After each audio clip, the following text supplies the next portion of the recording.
Assalamualaikum warahmatullahi wabarakatuh.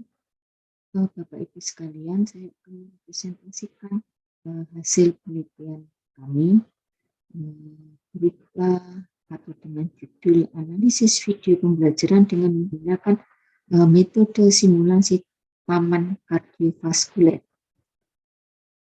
Tim kami, yaitu saya sendiri, Eko Sustiarini, kemudian ada Ainur Rofik, kemudian ada Roy Milatifah, dan juga ada mahasiswa kami yang ikut di dalam penelitian ini. Latar belakang dari penelitian ini berasal dari Undang-Undang Guru dan Dosen, di mana guru dan dosen adalah sebagai pendidik. Sebagai pendidik harus selalu meningkatkan profesionalisme, yaitu selalu belajar dari pembelajaran yang sebelumnya. Untuk meningkatkan kualitas pembelajarannya dengan cara menganalisis rekaman video pembelajaran yang telah dilakukan, yaitu dengan cara mencatat percakapan guru dan siswa dari menit ke menit. Nah, ini sesuai dengan filosofi dari Gunung Es, di mana kelas yang terbuka adalah kelas yang demokratis, kemudian mengamati pembelajarannya tidak hanya ke menjudgment gurunya, tetapi yang diamati adalah siswanya. Itu dengan mengamati rekaman video yang ada, kemudian mendengarkan dialog antara guru dan siswa, sehingga nanti bisa kita dapatkan data yang kualitatif maupun data yang kuantitatif. Nah, tujuan dari penelitian ini adalah mendeskripsikan pola pembelajaran dari analisis video pembelajaran metode simulasi taman kardiovaskuler. Metodenya berupa jenis penelitiannya adalah penelitian deskriptif. Nah, ini dilakukan selama 1 bulan. Responden yang kita ambil adalah video yang ada di YouTube dengan materi biologi SMA.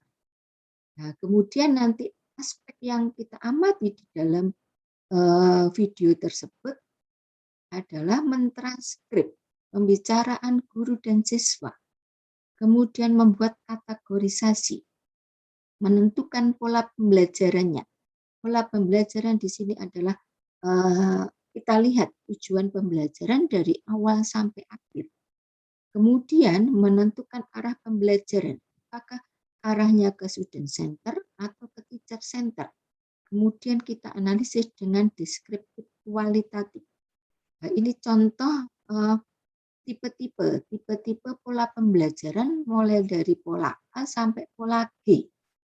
Nah, tentunya dari pola A, dari tujuan sampai akhir itu selaras. Jadi guru di dalam proses pembelajarannya tidak istilahnya belak-belok di dalam membelajarkan. Kemudian untuk tabel kategorisasinya ini saya satu dari Ari Bidayat tahun 2020.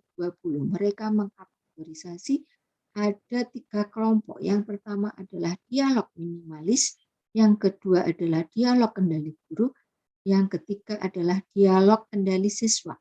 Dengan kode-kode, kalau dialog minimalis kodenya DM, dialog kendali guru kodenya DG, kemudian dialog kendali siswa kodenya DK. Untuk yang dialog kendali siswa itu mulai DK1 sampai DK7.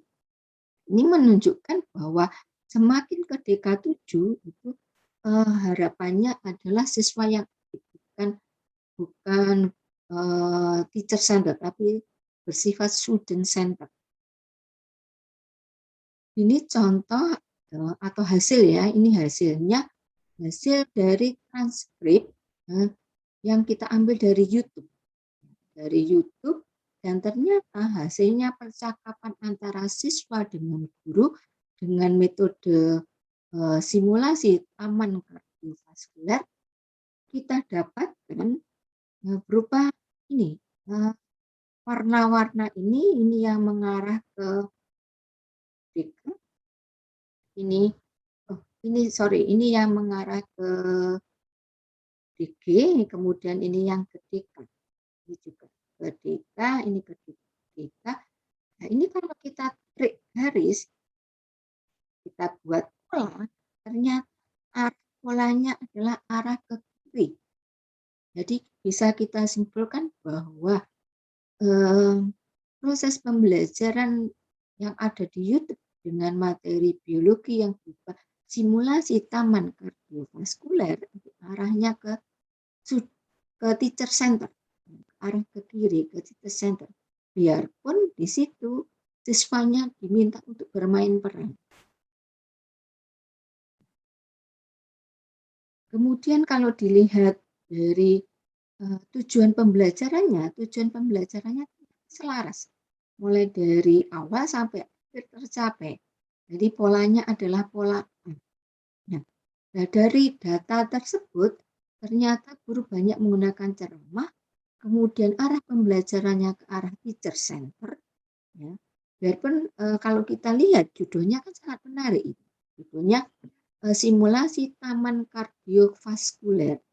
Nah, ternyata setelah diidentifikasi ternyata percakapannya mengarah ke teacher center.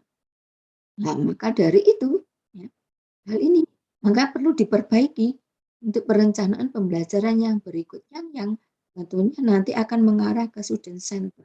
Ya, ini yang sesuai dengan keterampilan di abad 21, yaitu ada 4C yang banyak ke arah student center. Jadi ini tadi hasil dari kategorisasi ternyata semakin ke arah ke kiri sifatnya bersifat teacher center. Nah, kemudian kesimpulannya adalah guru harus selalu belajar dari proses pembelajaran yang setelah ada itu digunakan untuk memperbaiki perencanaan pembelajaran berikutnya. Jadi guru itu selalu meningkatkan kualitas pembelajarannya. Seperti itu Bapak Ibu sekalian, presentasi dari saya. Terima kasih, semoga bermanfaat. Saya akhiri. Assalamualaikum warahmatullahi wabarakatuh.